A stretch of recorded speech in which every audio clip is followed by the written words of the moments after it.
Muy buenos días, estamos en la clase número 21 de Estudios Sociales para los estudiantes de quinto de básica.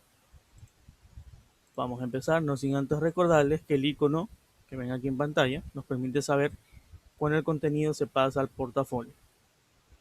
El día de hoy nos toca empezar, mejor dicho, el parcial 2 del segundo quimestre con la unidad número 5 que se titula Época aborigen del Ecuador. Vamos a ver estos 5 temas que ustedes ven aquí en pantalla y vamos a empezar por el número 1, como ya es costumbre. Y el tema número 1 de esta unidad 5 se titula Origen de los primeros pobladores del Ecuador. Bien, antes de la llegada de conquistadores españoles, antes de la llegada de los incas inclusive, en el país, el territorio de lo que hoy en día es Ecuador, ya habían pobladores de diversas etnias, ya habían pueblos y asentamientos en esta región. ¿Cómo se sabe? Pues que realmente fue así la existencia de estos grupos por la evidencia arqueológica. Especialmente esta evidencia nos indica que los pobladores del país fueron tribus nómadas que se dedicaban a la caza y a la recolección. Estas tribus normalmente pues provenían del norte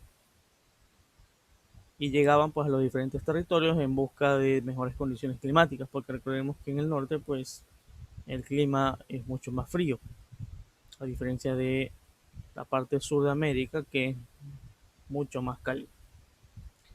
Bien, en lo referente a los asentamientos humanos, ya lo que es el Ecuador, se han tornado los más antiguos alrededor de los 10.000 antes de Cristo. ¿Cuáles son estas zonas con los restos más antiguos? Pues se encuentran en lo que es el sector de Linga, zona de Ilaló, ubicada en Quito.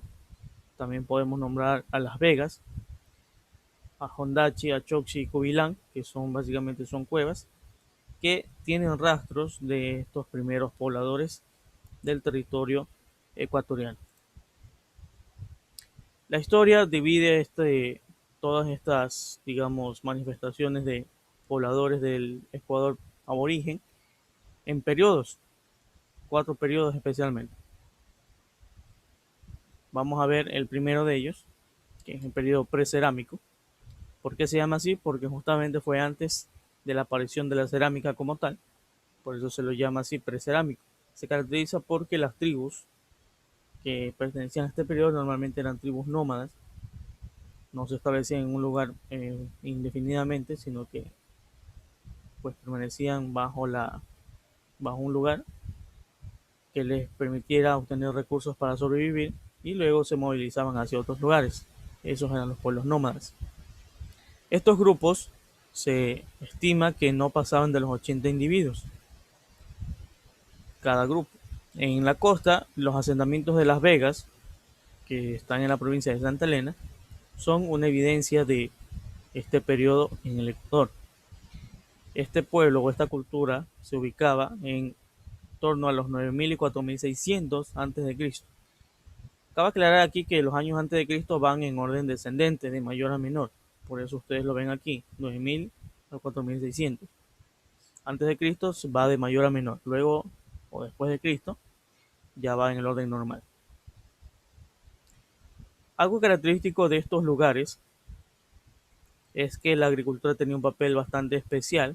Ya empezaba a haber rastros de agricultura como tal, especialmente de maíz y la yuca, y también la presencia de vajillas rudimentarias, es decir, ya empezaban a desarrollar la alfarería y consumir los recursos propios de la costa como el pescado.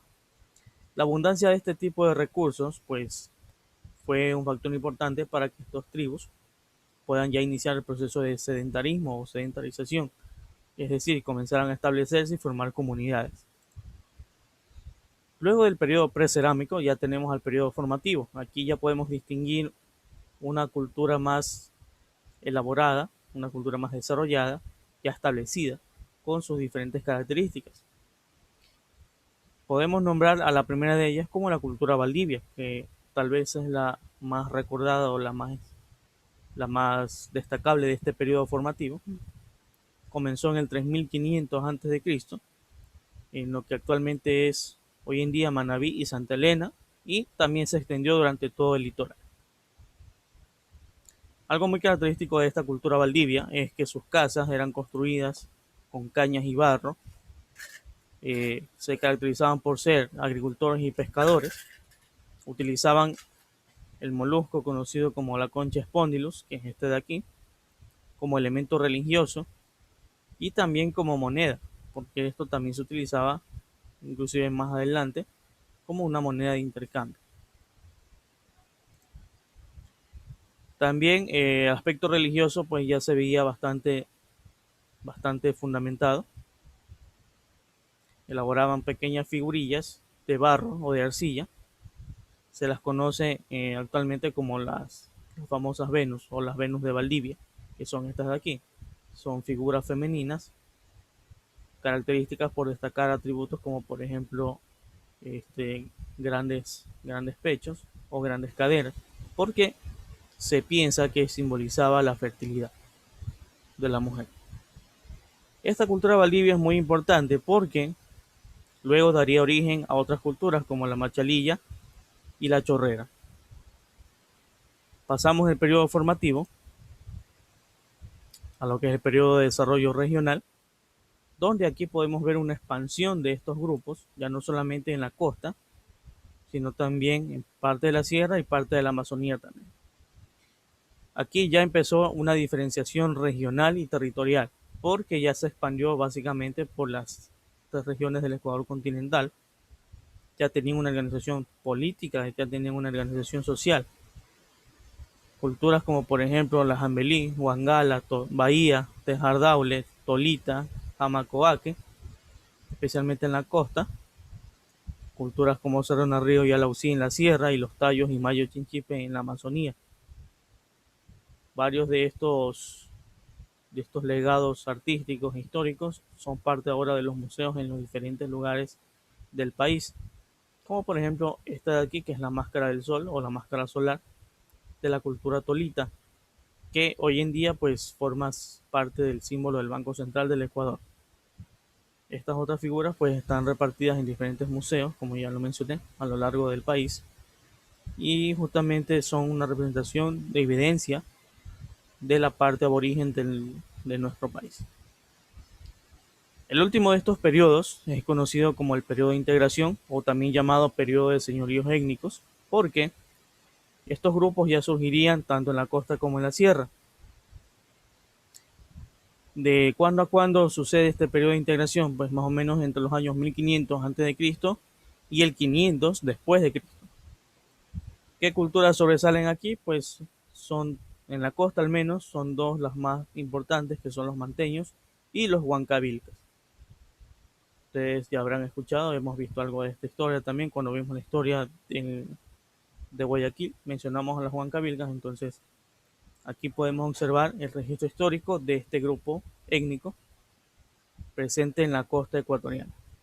Este periodo terminaría de forma abrupta cuando llegaron los incas al territorio del Ecuador y fueron conquistando las diferentes tribus existentes a lo largo del territorio. Sin embargo, pues muchas de estas tribus, muchos de estos grupos resistieron la conquista inca y permanecieron hasta la llegada de los españoles. Cuando llegaron los españoles, muchos ya estaban bajo el dominio inca, pero también había ciertos grupos que no estaban bajo su control directo. De todos modos, terminarían bajo el dominio español o se comenzaría un proceso de mestizaje. Y este sería pues el fin del periodo aborigen del Ecuador para llegar luego al periodo de la colonia. Bien, eso fue lo referente a la explicación sobre la época aborigen del Ecuador, los diferentes periodos que se mencionan aquí, los cuatro principales, algunas culturas importantes de cada uno de los periodos, y ahora vamos a complementar esta clase con este corto video sobre el periodo aborigen de la historia del Ecuador. Vamos a observarlo y luego vamos con el taller de la clase. Bien, luego de ese breve video, tenemos aquí el taller, actividad número 29, con las 8 preguntas correspondientes a la clase de hoy sobre el periodo aborigen del Ecuador. Vamos a resolverlas en este momento en la pizarra. Muy bien, aquí tenemos ya el taller finalizado, las 8 preguntas resueltas con información extraída del material de la clase. Mientras ustedes pasan estas preguntas a su portafolio, finalizo esta grabación y nos veremos en una próxima ocasión con un tema nuevo de esta asignatura.